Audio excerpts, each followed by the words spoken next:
하나님 말씀 사무엘상 25장 14절에서 22절입니다. 제목은 중재의 기술입니다. The Art of Arbitration 그렇게 되겠습니다. 오늘 말씀을 한 절씩 교독하겠습니다. 제가 14절을 먼저 읽겠습니다. 하인들 가운데 하나가 나발의 아내 아비가일에게 말하여 이르되 다윗이 우리 주인에게 문안하러 광야에서 전령들을 보냈거늘 주인이 그들을 모욕하였나이다. 우리가 들에 있어 그들과 상종할 동안에 그 사람들이 우리를 매우 선대하였으므로 우리가 다치거나 잃은 것이 없었으니 우리가 양을 지키는 동안에 그들이 우리와 함께 있어 밤낮 우리에게 담이 되었음이라. 그런즉 이제 당신은 어떻게 할지를 알아 생각하실지니 이는 다윗이 우리 주인과 주인의 온 집을 해하기로 결정하였음이니이다. 주인은 불량한 사람이라 더불어 말할 수 없나이다 하는지라. 아비가일이 급히 떡 200덩이와 포도주 2가죽 부대와 잡아서 요리한 양 5마리와 볶은 곡식 5세아와 건포도 100송이와 무화과 뭉치 200개를 가져다가 나귀들에게 싣고 소년들에게 이르되 나를 앞서가라 나는 너희 뒤에 가리라 하고 그의 남편 나발에게는 말하지 아니하니라. 아비가일이 나귀를 타고 산 호젓한 곳을 따라 내려가더니 다윗과 그의 사람들이 자기에게로 마주 내려오는 것을 만나니라. 다윗이 이미 말하기를 내가 이자의 소유물을 광야에서 지켜 그 모든 것을 하나도 손실이 없게 한 것이 진실로 허사라. 그가 악으로 나의 선을 갚는도다. 함께 읽겠습니다. 내가 그에게 속한 모든 남자 가운데 한 사람이라도 아침까지 남겨두면 하나님은 다윗에게 벌을 내리시고 또 내리시기를 원하노라 하였더라. 아멘. 지난 2번의 주일 동안 우리는 다윗의 본을 통하여서 요청의 기술을 배웠습니다. 그리고 우리의 반면교사인 나발을 통하여서 거절의 기술을 배웠습니다. 그리고 이번 주에는 우리가 나발의 아내인 아비가일을 통하여서 중재 기술을 배워보도록 하겠습니다. 최근 3주간에 걸쳐서 각기 다른 세 사람에게서 그리스도인의 삶에서 꼭 필요한 중요한 다양한 기술들을 배울 수 있다니 얼마나 놀라운 일이 아닙니까? 자, 오늘 배울 중재란 무엇인가요? 중재란 양쪽의 의견이나 주장이 대립해서 갈등이나 혹은 충돌 혹은 분쟁이 일어났을 때 중간에서 서로를 이해하고 용납하게 하며 서로 화해하게 해주는 도와주는 그런 행위입니다. 자, 예를 들면 데이빗이 좋아하는 블록을 다니엘이 자기 마음대로 교회에 가져와서 가지고 노는 것을 데이빗이 보고 블록을 달라 이렇게 했는데 다니엘이 안 주겠다고 막 버텨서 서로 이제 마음이 상하고 다툼이 일어났다고 칩시다. 자, 이때 아론이 데이빗에게 가서 애교 있는 목소리로 오빠 다니엘도 블록 좋아하니까 조금만 더 가지고 놀게 하고 교회 마치고 집에 가서 달라면 안 될까요? 이렇게 애교를 떨면 좋겠죠. 그리고 또 다니엘에게 가서는 어떻게 이야기할 수 있습니까? 야, 좀 음한 목소리로 누나답게 야, 그 블록 형 데이빗 것인데 말도 안 하고 가져왔으면 형이 달라면 빨리 줘야지. 이렇게 말한다면 이게 바로 중재이죠. 데이빗과 다니엘 중에 두 사람 중에 한 사람이라도 아론의 말을 듣고 따라준다면 다툼은 해결됩니다. 이렇게 중재는 갈등과 분쟁을 잠잠하게 만드는 놀라운 기술입니다. 최근에 파리 올림픽이 끝났죠. 거기 저도 거의 관심이 없었는데 배드민턴에 한국에 막 천재적인 어떤 선수가 이렇게 있다 해서 딱 그 하나 배드민턴 하나 그 결승전을 봤어요. 채널 9 이렇게 해서 들어가 보니까 이렇게 컴퓨터로도 볼 수 있더라고요. 실황으로. 자, 거기서 금메달을 땄어요. 결국 안세영이라고 하는 선수인데요. 결승전을 승리로 이끈 후에 이제 기자들이 막 와서 한국 기자들이 와서 소감을 물었어요. 어떻게 이제 금메달 따고 얼마나 하셨습니다. 보통은 이제 이렇게 보통은요 우리 때는 다 틀에 박힌 소감을 말해요. 대통령께 감사를 드리고 뭐 이렇게 하면서 뭐 그다음 코치진께 감사를 이렇게 하는데 야 요즘 신세대들은 달라요. 딱 그 자리에서 작심한 듯이요. 한국의 배드민턴 협회에 대한 서운한 감정을 말하면서요 앞으로는 함께 할 수 없을 것 같습니다. 이렇게 말해버린 거예요. 폭탄을 그냥 까놓아버린 거죠. 그러니까 뭐 기자들도 뻥 쪄버리고 특히 그 협회 관계자들은 뭐 그냥 아닌 밤중에 날벼락을 맞은 것처럼 할 말을 잃었어요. 그로 인해서 지금까지도 며칠이 몇 주가 지났죠. 지금까지도 서로 간의 잘잘못을 따지고 반박하고 재반박하고 이런 일들이 이어지고 있습니다. 저는 뭐 사실 상황을 잘 모르고 어느 누구 편을 들 생각이 전혀 없지만 이런 상황을 보면서 야, 양쪽을 좀 중재할 수 있는 중재자가 있었다면 이렇게까지 감정 싸움으로 가지는 않았을 것인데 라는 안타까운 마음이 들었습니다. 이처럼 중재자의 역할은 매우 중요합니다. 좋은 중재자가 있으면요 아무리 큰 분쟁이라도 쉽게 해결될 수 있다는 것이요. 반면에 좋은 중재자가 없으면 분쟁은 점점 더 커지고 확산되는 것이죠. 자, 그런데 여러분, 죄인인 우리 모두는 예수님의 중재로 인해 하나님 앞에 설 수 있게 되었다는 사실을 알고 계신가요? 우리 구주 예수 그리스도께서 우리와 하나님 사이를 화목하게 하기 위하여, 다시 말해서 죄로 멀어진 우리와 하나님 사이를 중재하기 위하여 친히 당신이 희생제물이 되어 주셨습니다. 요한일서 4장 10절을 함께 읽겠습니다. 사랑은 여기 있으니 우리가 하나님을 사랑한 것이 아니요 하나님이 우리를 사랑하사 우리 죄를 속하기 위하여 화목 제물로 그 아들을 보내셨습니다. 사도 요한은 예수 그리스도께서 우리를 위한 화목 제물이 되어 주셨다고 말씀하고 있습니다. 자, 이 표현에서 우리는 두 가지 진리, 근본적인 진리를 알 수 있어요. 첫째, 예수님의 성육신은 죄인인 우리를 거룩하신 하나님과 화목하게 만들기 위한 중재자가 되시기 위함인 것이에요. 예수 그리스도의 성육신의 어떤 의의를 다양한 각도에서 볼 수 있겠지만, 오늘 말씀드리는 메시지의 주제를 연결해서 보면 예수 그리스도의 성육신은 중재자가 되기 위하신 것이에요. 그 외에는 중재할 방법이 없기 때문에 당신이 친히 중재자가 되셔서 이 땅에 오신 것이에요. 두 번째, 예수님께서 중재자가 되시기 위해서는요, 당신이 희생제물로 십자가에 돌아가셔야만 했습니다. 그 외에 다른 방법은 없었어요. 그래서 당신이 희생제물로 십자가에서 돌아가심으로 중재자가 되신 것입니다. 그렇게 해야만 우리를 위한 예수님의 중재가 하나님께 받아들여질 만한 것이 될 수 있었어요. 예수님이 그냥 단순히 이 땅에 인간이 오셨다는 사실만으로 중재가 되는 게 아니에요. 십자가의 희생제물로 돌아가셔야만 중재하는 그 행위가 하나님께 받아들여질 만한 것이 되는 것이에요. 이 두 가지 근본적인 진리를 통해서 예수님은 우리의 온전한 중재자가 되실 수 있었습니다. 자, 그리고 이제 예수님을 믿는 우리 역시 중재자 되신 예수 그리스도를 본받아 죄인들을 하나님과 화목하게 하는 작은 중재자의 막중한 사명을 받았습니다. 고린도후서 5장 18절을 함께 읽겠습니다.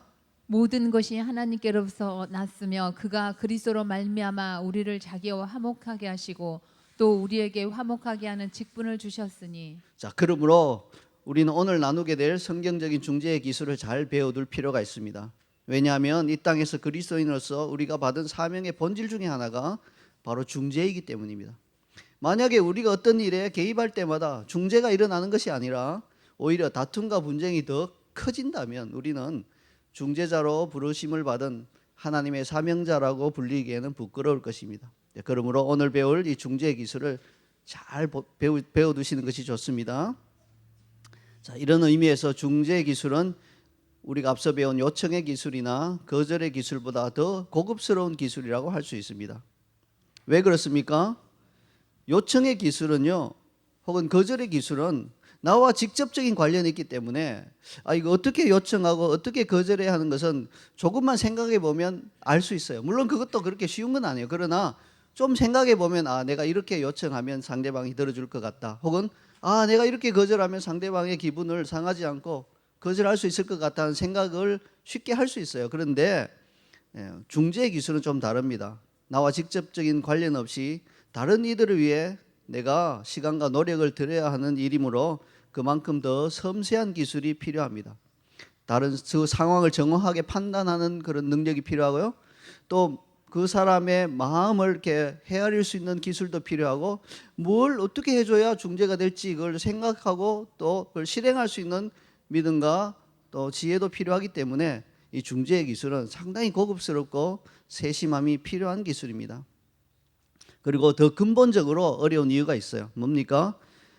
중재의 기술은요, 예수 그리스도의 그 마음, 우리의 중재자 되신 그 예수 그리스도의 그 긍휼히 여기는 그 마음이 부어져야 가능한 거예요.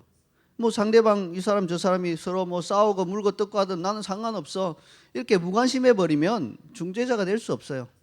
그 사람의 고통과 또 분쟁 이런 것들이 나의 아픔으로 느껴지면서 내가 어떻게 해서든지 중간에서 이 두 사람을, 이 두 상대방을 좀 화목하게 해야 되겠다는 예수 그리스도의 그 마음이 부어져야만 좋은 중재자가 있게 될 수 있습니다. 그래서 이 중재 기술은 아주 쉬운 기술이 아니에요. 고급스러운 기술입니다.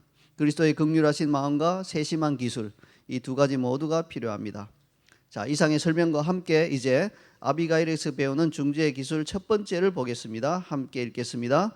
중재가 필요한지 분별하라. 네, 본문이 다소 길지만 14절부터 17절까지 함께 읽겠습니다. 하인들 가운데 하나가 나발의 아내 아비가일에게 말하여 이르되 다윗이 우리 주인에게 문안하러 광야에서 전령들을 보냈기를 주인이 그들을 모욕하였나이다. 우리가 들에 있어 그들과 상종할 동안에 그 사람들이 우리를 매우 선대하였으므로 우리가 다치거나 잃은 것이 없었으니 우리가 양을 지키는 동안에 그들이 우리와 함께 있어 밤낮 우리에게 그런즉 이제 당신은 어떻게 할지를 알아 생각하실지니 이는 다윗이 우리 주인과 주인의 온 집을 해하기로 결정하였음이니이다. 주인은 불량한 사람이라 더불어 말할 수 없나이다 하는지라. 네, 중재에 있어서 가장 근본적인 기술은 내가 어떤 특정한 상황에서 중재자가 되는 것이 합당한지 혹은 굳이 나설 필요가 없는지를 분별하고 결정하는 것이에요. 우리는요, 이 세상의 모든 분쟁에 대해서 중재자로 부르심을 받은 것이 아니라는 사실을 명심해야 해요. 어떤 상황이 벌어졌다고 무조건 내가 여기 끼어들어서 여기 중재를 해야 되겠구나, 이건 아니에요. 자동적인 것이 아니에요. 이 상황에서 나의 역할이 있을까? 내가 중재자로 어떤 역할을 해야 할까? 하는 것을 잘 분별하고 판단할 수 있어야 하는 겁니다. 그래서 어떤 갈등과 분쟁은요, 내가 나서지 않고 내가 가만히 있는 것이 오히려 하나님의 뜻일 수도 있어요. 만약 가만히 있는 것이 하나님의 뜻이라면 그런 경우에는 내가 나서는 순간 아무리 열심히 중재를 하려고 해도 상황은 더 심각해질 수 있습니다. 그러므로 나의 주변에서 갈등과 분쟁의 상황이 발생한다면 이 일에 있어서 내가 중재자의 역할을 감당하는 것이 하나님의 뜻인지 아닌지를 먼저 분별할 수 있어야 합니다. 자, 그러면 어떤 특정한 상황에서 그 분쟁 상황에서 중재가 필요한지 혹은 그렇지 않은지 어떻게 알 수 있을까요? 내가 중간에 끼어들어서 중재자가 되어야 할지 아닐지를 어떻게 알 수 있느냐는 것입니다. 기도로 하나님께 여쭤보면 알 수 있을까요? 네, 그것도 물론 하나의 중요한 방법일 수 있습니다. 기도하다 보면 감동이 오죠. 내가 이 중재자가 되어야 되겠다. 아니고 그냥 가만히 있어야 되겠다는 감동이 올 수 있어요. 그러나 동시에 우리는 기도와 함께 양쪽의 상황을 정확하게 파악함으로써 그 상황이 우리의 중재가 필요한지 아닌지를 면밀하게 분석하고 또한 분별할 수 있습니다. 아비가일의 경우를 보시죠. 아비가일은 하인의 말을 듣고요, 그 양쪽 말을 들었어요. 하인이 자기 남편이 나발 쪽의 말도 전해줬고요, 그 다음에 다윗 쪽의 말도 전해줬어요. 이 두 말을 잘 듣고는 내가 지금 중재가 필요하구나라고 하는 것을 분별하고 결정할 수 있었다는 것이죠. 남편인 나발 쪽의 상황은 어떠했습니까? 한마디로 말하자면 속이 아주 답답한 상황이었습니다. 비유하자면, 그죠? 그림을 한번 보여주시죠. 비유하자면 찐 고구마를요, 물도 없이 100개 정도 먹은 것 같은 그런 답답한 상황이었어요. 여러분, 찐 고구마를 그냥 한 개도 아니고 여러 개를 계속 먹어보신 적 있어요? 물 없이. 속이 엄청 답답해질 거예요. 막 가슴을 막 치면서 이렇게 먹어야 될 거예요. 막 속이 막 뭐가 꽉, 고구마가 내 목을 막 졸라 이렇게 느낌이 들 거예요. 이런 상황이었어요. 남편은 말이 안 통하는 거예요. 나발은 다윗의 정중한 요청을 최악의 방식으로, 그것도 상대방을 모욕까지 해가면서 단칼에 거절해 버렸어요. 그리고 남편은 또한 그런 어리석은 결정을 번복할 가능성이 전혀 없는 것이 분명해 보였어요. 아비가일에게 소식을 전해주는 하인은 오죽하면 주인은 불량한 사람이라 더불어 말할 수 없나이다 막 이렇게 말한 거예요.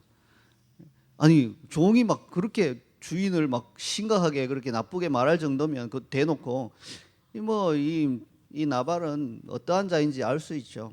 전혀 아비가일이 찾아가서 아무리 말해도 전혀 들을 상황이 아닌 것 같아요. 하인은 아마도 여러 번 경고했겠죠. 주인이시여, 저기 그 다윗의 그 부하들 그런 시끄러워 어디서 이렇게 해서 말도 못 꺼내게 한 거예요. 그러니 아내인 아비가일이 간다고 별로 달라질 게 없는 것 같다는 것입니다. 어차피 아무리 가서 말해도 그 중재의 말을 들어주지 않을 것이기 때문에 아비가일은 그 남편 쪽에는 기대할 게 없고 내가 그에게 중재자가 될 수 없다는 것을 느꼈을 거예요. 자, 그러면 다윗 쪽의 상황은 어떠했습니까? 아비가일은요, 다윗 쪽의 상황 역시 하인의 말을 통해서 정확하게 파악할 수 있었습니다. 하인은 뭐라고 이야기했나요? 다윗이 우리 주인과 주인의 온 집을 해하기로 결정하였음이니이다, 그렇게 말했죠. 하인은 이 사실을 어떻게 알게 되었을까요? 성경은 모든 사실을 우리에게 알려주지 않아요. 분명히 하인이 뭔가를 캐치하고 이런 말을 했는데 어떻게 그런 사실을 알게 되는지 성경은 전해주고 있지는 않아요. 유추해 보건대 다윗의 그 부하 소년들이 막 나발의 거친 거절의 말을 듣고 막 분노하면서 막 분노에 찬 얼굴로 가면서 이것들 내 그냥 안 둬 하면서 가는 소리를 듣고 아 이거 큰일 났구나 하는 걸 느꼈을지도 몰라요. 아니면 우리 주인이 저 너무한 거 아니야?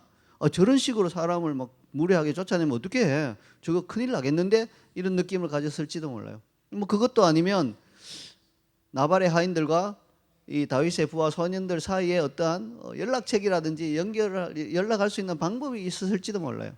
우리가 그것을 알 수는 없지만 어쨌든 다윗 쪽 역시 매우 위급한 상황이었죠. 아비가일이 딱 들어보니까 큰일 났다 하는 생각이 드는 거예요. 그래서 이제 아비가일은 자신이 이 상황에서 중재를 해야 할지를 분별하고 결정해야 했습니다. 어떤 결정을 내렸나요? 중재를 해야 되겠다. 이런 결정을 내렸죠. 만약에 아비가일이 중재를 하지 않기로 결정했다면 어떤 일이 일어났을까요? 틀림없이 다윗은 스스로 맹세한 대로 나발과 그에게 속한 모든 남자 가운데 한 사람도 아침까지 남겨두지 않았을 거예요. 그랬다면 나발의 가문은 그대로 멸망하고 말았을 겁니다. 그러므로 아비가일은 이 상황에서 내가 중재를 해야 되겠다라고 판단하고 그 다음에 행동을 옮겼는데요. 참 지혜롭게도 남편 쪽이 아니라 그나마 가능성이 있는 다윗 쪽을 찾아가기로 결정한 것이에요. 이 결정이 결국은 나발의 그 가문을 다 살린 것이에요. 이런 가정을 한번 해봅시다. 만약 이런 급박한 상황에서 막 아비가일이 낯선 사람인 다윗을 찾아가는 것보다 우리 남편한테 그냥 가서 남편을 설득해야 되겠다 생각하고 남편에게 가서 중재를 시도했다면 어떤 일이 일어났을까요? 결과는 파국이었겠죠. 다윗이 막 그냥 들이닥치는 순간까지 나발은 그냥 귀를 막고 말을 안 들어줬을 겁니다. 바로 이런 이유로 인해서 중재에는 세심한 기술이 필요한 거예요. 중재를 해야 할지 결정하기도 어렵고 어느 쪽에 중재의 노력을 더 집중할 것인가 역시 결정하기가 어렵습니다. 실제로 그리고 그에 따라서 중재를 시행하는 것은 더 말할 필요가 없이 어려운 일이겠지요. 우리는 어떤가요? 여러분 자신을 한번 생각해 보세요. 내가 중재자의 역할을 감당했을 때를 한번 생각해 보세요. 우리 친구들도 마찬가지예요. 나는 어리니까 중재자 될 필요가 없어요. 중재자 될 수도 없어요. 그런 말 하지 마세요. 아까 말씀드린 것처럼 어리지만 여러분들 사이에서도 얼마든지 중재자가 필요해요. 그리고 중재를 해야 될 거예요. 우리는 얼마나 자주 중재해야 할 상황에서 그냥 가만히 지켜보고 있다든지 혹은 내가 굳이 중재하지 않아도 될 상황에서 나서다가 낭패를 보는지 모릅니다. 분별력이 없는 것이죠. 게다가 중재를 해야겠다는 판단까지는 잘 하지만 엉뚱한 상대에게 가서 막 계속 그 상대에게 중재를 시도하느라고 진을 다 빼버리고 상황은 더 악화될 수 있습니다. 이 모든 것들이 나의 중재가 필요한지 그리고 필요하다면 어느 편에 더 집중할 것인지를 모를 때 일어날 수 있는 일입니다. 그러면 우리는 양쪽의 상황을 정확하게 파악한 다음에 올바른 판단을 내리는 중재의 기술을 배워야 할 것입니다. 이것이 중재의 기술 첫 번째입니다. 이제 아비가일에게서 배우는 중재의 기술 두 번째를 보겠습니다. 함께 읽겠습니다. 즉시 행동하라. 18절을 함께 읽겠습니다. 아비가일이 급히 떡 200덩이와 포도주 2 가죽 부대와 잡아서 요리한 양 5마리와 볶은 곡식 5 세아와 건포도 100송이와 무화과 뭉치 200개를 가져다가 나귀들에게 싣고 성경 전도서는 범사에 기한이 있고 천하만사에 다 때가 있나니라고 말씀하고 있습니다. 이 말씀 그대로 중재에 있어서도 때는 매우 중요한 요소입니다.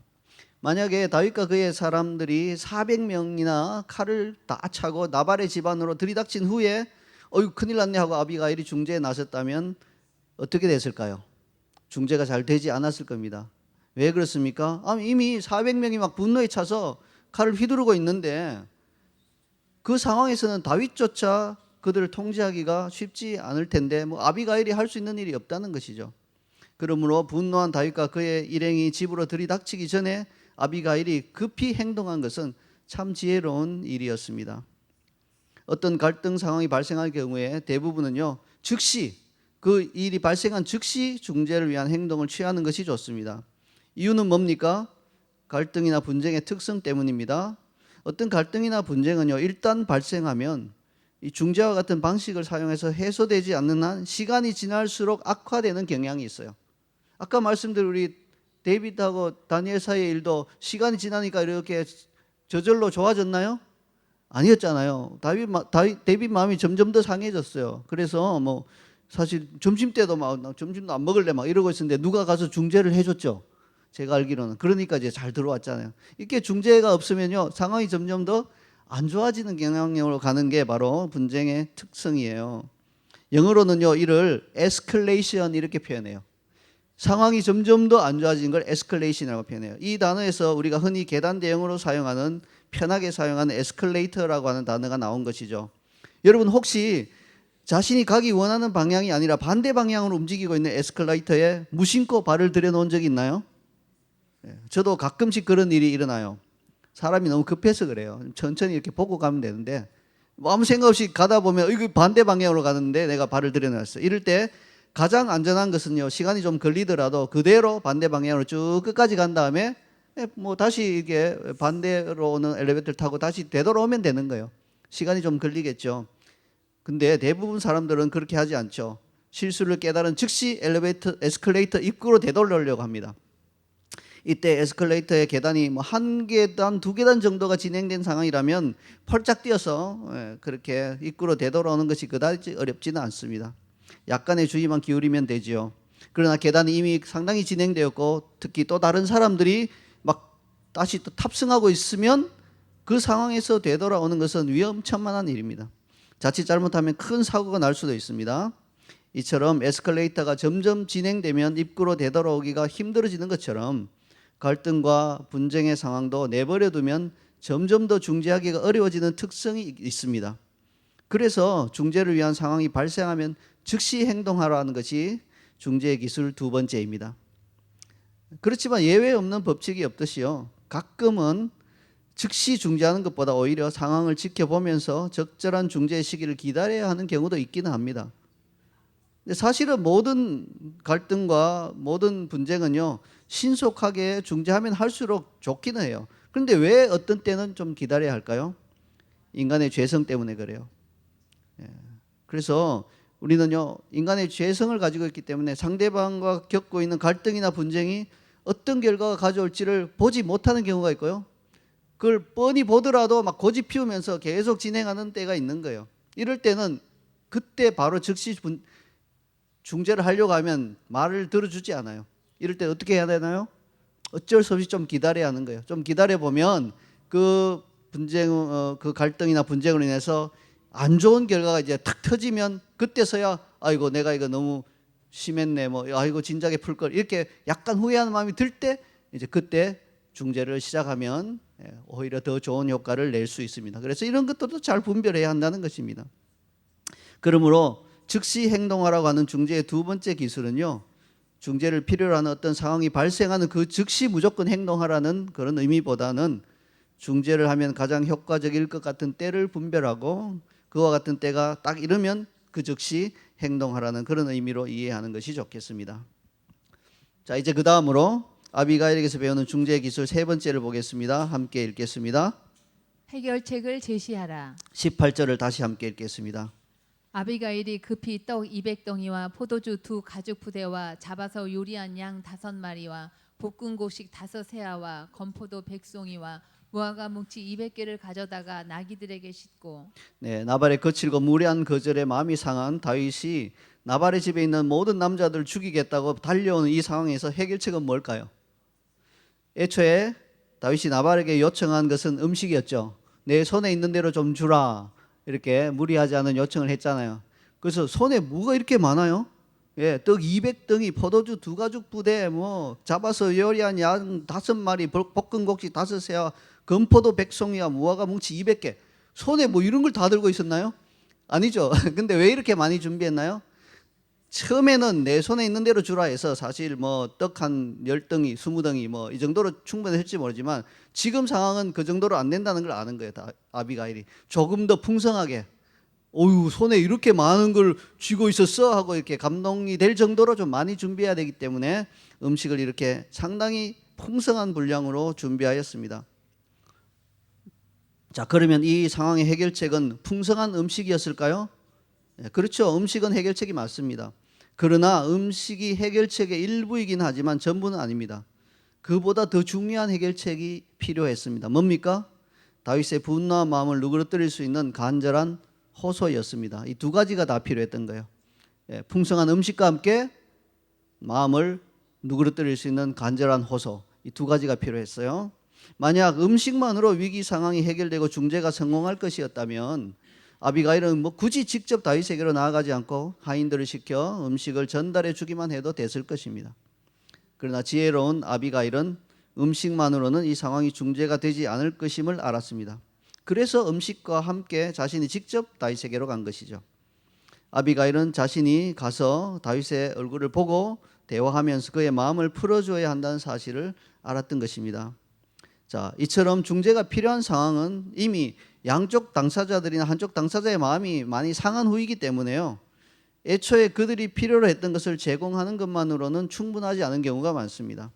그러므로 처음부터 그들이 원했던 것을 제공함과 함께 상한 마음을 풀어주는 일이 필요합니다.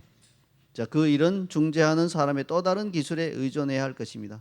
마음을 잘 알아주고 그렇게 마음을 풀어줄 수 있는 그런 것, 이게 바로 설득을 잘 해야 되는 거예요. 그 사람에게 찾아가서 호소하면서 그 사람의 마음을 바꿀 수 있도록 설득해야 돼요. 이게 바로 설득의 기술이죠. 따라서 우리는 다음 주에 기술 시리즈 설교의 대미를 장식하는 아비가일의 설득의 기술을 배우도록 하겠습니다. 이 부분은 다음 주를 기대해 주시기 바랍니다. 이제 마지막으로 아비가일에게서 배우는 중재의 기술 네 번째를 보겠습니다. 함께 읽겠습니다.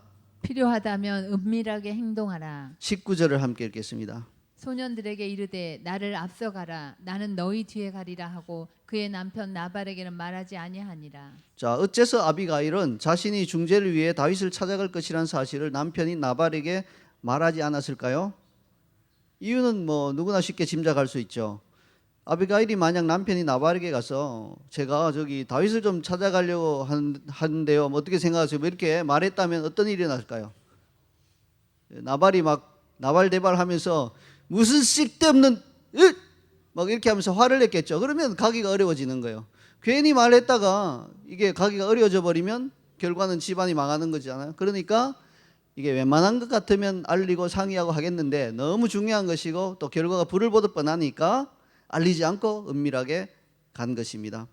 그러므로 아비가일이 나발에게 자신의 계획을 알리지 않고 은밀하게 행동한 것은 지혜로운 일이었고 중재에 있어서 꼭 필요한 기술을 사용한 것입니다.